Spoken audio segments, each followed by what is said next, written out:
হ্যাঁ ভাই, আর্জেন্টিনা হারি নাই, আর্জেন্টিনাকে হারানো হয়েছে। আর্জেন্টিনা দ্রুতবাস থেকে বলা হয় যে কোনো মূল্যে ম্যাচ হারো, আমরা শিরোপা চাই না, তোমরা নিজেরা নিজেদের সুরক্ষা নিশ্চিত করো। আর্জেন্টিনা যে এত খারাপ খেলবো আমরা কখনোই তা ভাবতে পারিনি। আর এই খারাপ খেলার পিছনে রয়েছে অনেক রাজনৈতিক ঝামেলা।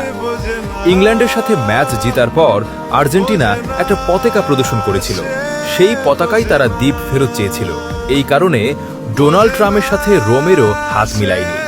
আমি নিশ্চিত চিকি তাপিয়া জাতীয় দলকে ছেড়ে দিতে রাজি ছিলেন না, মেসিও ছিলেন না, কিন্তু তাদের সামনে আর কোনো উপায় ছিল না।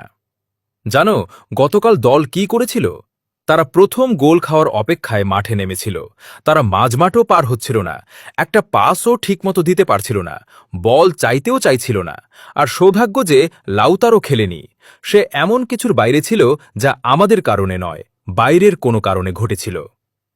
গতকালকে লাউতারোকে খেলতে নিষেধ করা হয়েছিল, যে ইংল্যান্ডের বিপক্ষে গোল করেছিল, যে ইংল্যান্ড ও মিশর দুই দলকেই হারিয়েছিল। আরেকটি গণমাধ্যমে আসে যে বিশ্বকাপকে বয়কট করো বলেন উয়েফা সভাপতি।